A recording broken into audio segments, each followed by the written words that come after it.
آئی جی کے پی ذوالفقار حمید صاحب بھی ہمیں جوائن کر چکے ہیں۔ ذوالفقار صاحب، یہ بات تو درست ہے کہ ہمہ وقت تیار سیکیورٹی فورسز نے، جوانوں نے اس حملے کو بر وقت ناکام بنا دیا ہے، لیکن سر چاہیں گے کہ آپ مزید اس سلسلے میں ڈیٹیلز ہم سے شیئر کر سکیں۔ جی، یہ آج صبح 3 جو اٹیکرز ہیں انہوں نے ایف سی ہیڈ کوارٹر کے اندر جانے کی کوشش کی، جس میں جو پہلا سوئسائڈ بلاسٹ انہوں نے گیٹ پر کیا اور اس کے بعد 2 لوگ اس کے پیچھے اندر گئے، ان میں بھی ایک سوئسائڈ بامبر تھا۔ تو ایف سی نے امیڈیٹلی رسپونڈ کیا اور ان دونوں کو انگیج کر کے وہیں پہ نیوٹرلائز کر دیا۔ تو جو دوسرا سوئسائڈ بامبر تھا وہ بھی جب اس کو فائر لگا وہ بھی وہیں بلاسٹ کر گیا، تو وہ اندر جانے میں ناکام ہو گئے اور اس کی وجہ سے ایف سی ہیڈ کوارٹر کے کسی بھی اندر ایریا میں وہ نہیں جا سکے۔ اور میں سمجھتا ہوں یہ ایف سی کا بڑا اچھا کوئک رسپانس تھا، اور سی سی پی او، ڈپٹی کمانڈنٹ ایف سی اور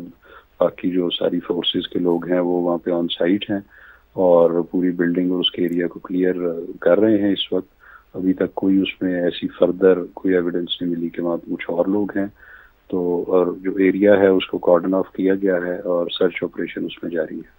اچھا اجی صاحب، یہ بتائیے گا 8:11 پر یہ حملہ ہوا، غالباً تو اس وقت کتنی نفری موجود تھی، یہ آپ بتا سکتے ہیں؟ ایف سی ہیڈ کوارٹر میں جو ان کی گارڈ ہے وہ ہمیشہ ہیوی ہوتی ہے اور وہ ڈیوٹی ڈپلائیڈ ہوتی ہے اس وقت ہمیشہ۔ تو جیسے ہی پہلا جو انہوں نے بلاسٹ کیا گیٹ کے اوپر، تو جس وقت یہ باقی 2 اندر گئے تو جو وہاں پہ ان کی گارڈ موجود تھی انہوں نے رسپونڈ کر کے ان کو انگیج کیا اور وہیں پہ ان کو نیوٹرلائز کر دیا۔ آئی جی صاحب، کوئی تھریٹ موصول ہوا تھا اس سے پہلے؟ کیونکہ یقینی طور پر ہائی الرٹ پورا پشاور کی اگر ہم بات کریں وجود طور پر ہائی الرٹ ہوتا ہے، الرٹنس کا ہی سبب ہے کہ یہ نیوٹرلائز کر دیا گیا فوری طور پر، لیکن کوئی تھریٹ اسپیشلی موصول ہوا اس سے پہلے؟ اگر اسپیسیفک اس بلڈنگ کے بارے میں نہیں تھا، لیکن چونکہ جنرلی ہائی الرٹ تھا تو اس لیے یہ ہمارے جو لوگ تھے وہ سارے کے سارے وہاں پہ ڈپلائیڈ تھے اور وہ موجود تھے اور ان کا اچھا رسپانس تھا۔ اچھا اجی صاحب، کوئی شناخت کے حوالے سے اگر آپ بتا سکیں دہشت گردوں کی، اب جنہیں جو ہے وہ موقع پر ہی ہلاک کیا گیا، کوئی مزید اس حوالے سے ڈیٹیلز؟ نہیں، ابھی تو it is too early to say اینی تھنگ۔ یہ تو اب انویسٹیگیشن جب چلے گی تو پھر اس میں ہم یہ بتا سکیں گے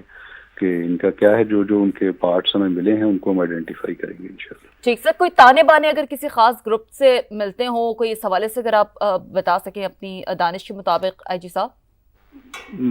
دیکھیں، جو اس وقت تھریٹس ہیں وہ تو آپ سبھی کو پتہ ہیں کہ جی وہ فتنہ الخوارج سے بھی ہیں اور جو اس طرح کے دہشت گرد گروپ ہیں ان سے ہیں، بٹ چونکہ ظاہر معاملہ انویسٹیگیشنز میں آگے کلیریفائی ہوگا، تو جب ہوگا تو تبھی ہم اس پہ کوئی ڈیفینیٹ آنسر دیں۔